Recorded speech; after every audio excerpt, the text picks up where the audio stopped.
there's something that drives all explorers. They want to know what. Not who, where, when, why, or how. Because all those are asked after what. They want to know what's in this cave. What's on the other side of that mountain? What's across the sea? What's at the bottom of the sea? What's it like above the clouds? What's on the moon? What's on Mars? What's around that star? What's in that nebula? What's on the other side of the galaxy?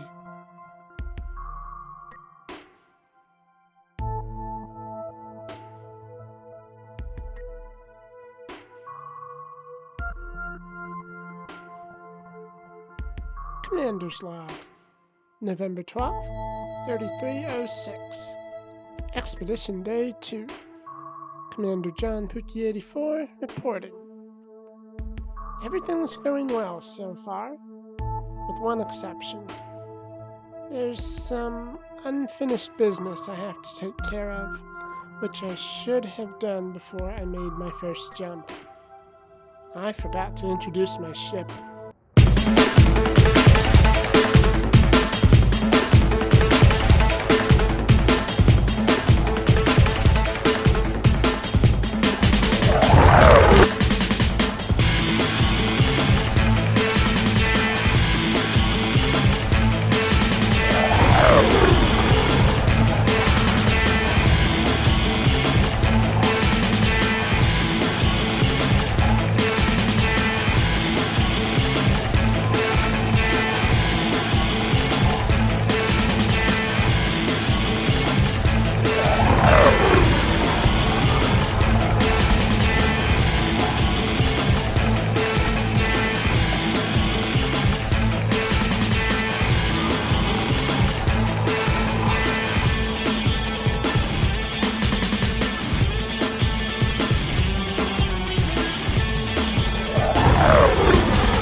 This is the Crystallize.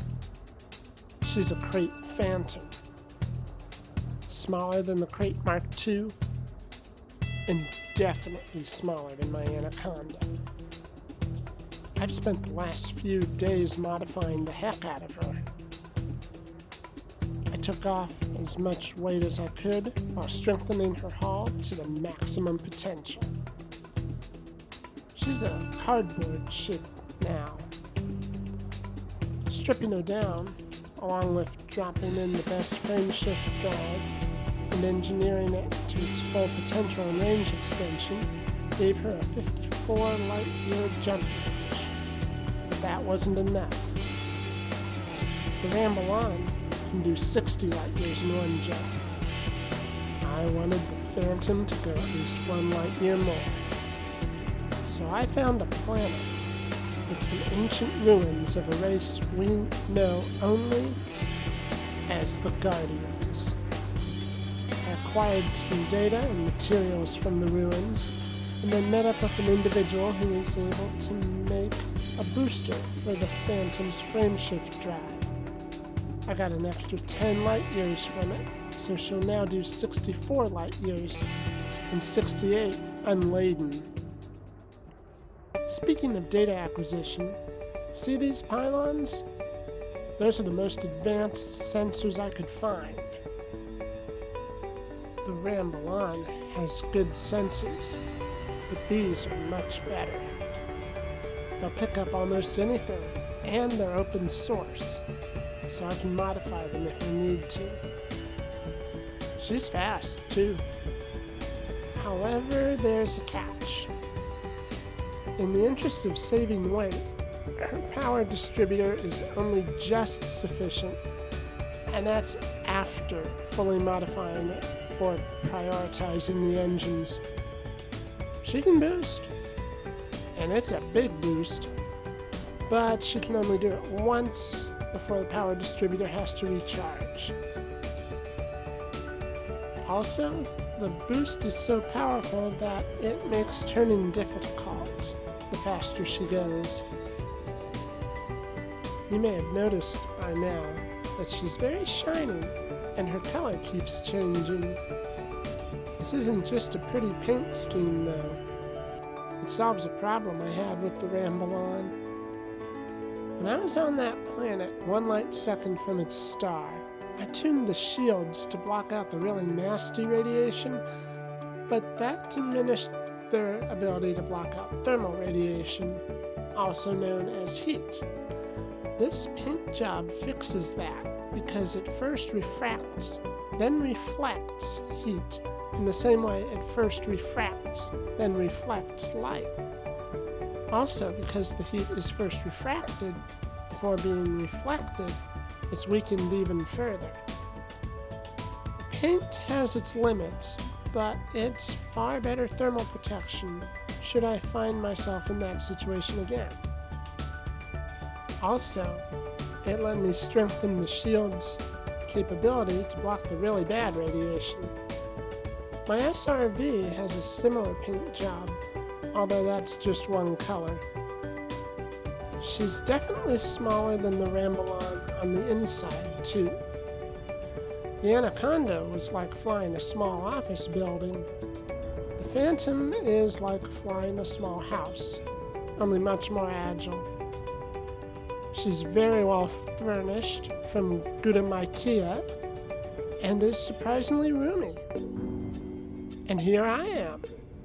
Oh, see that big display at the back? It's very important. Before I left, I transferred the Ramble-On's data burst to the Phantom.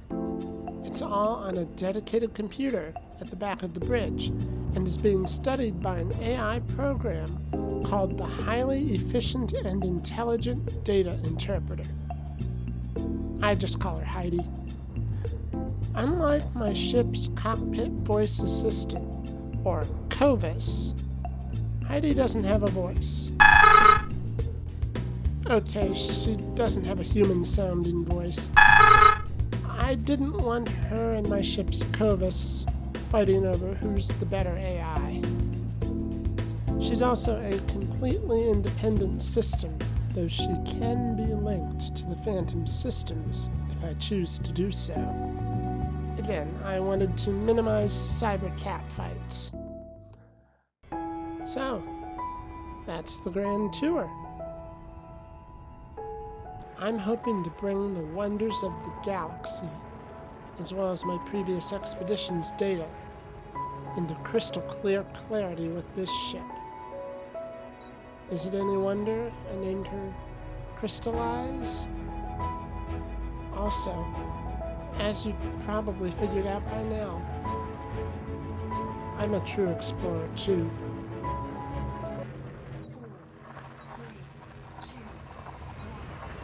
I have my own what that I'm after.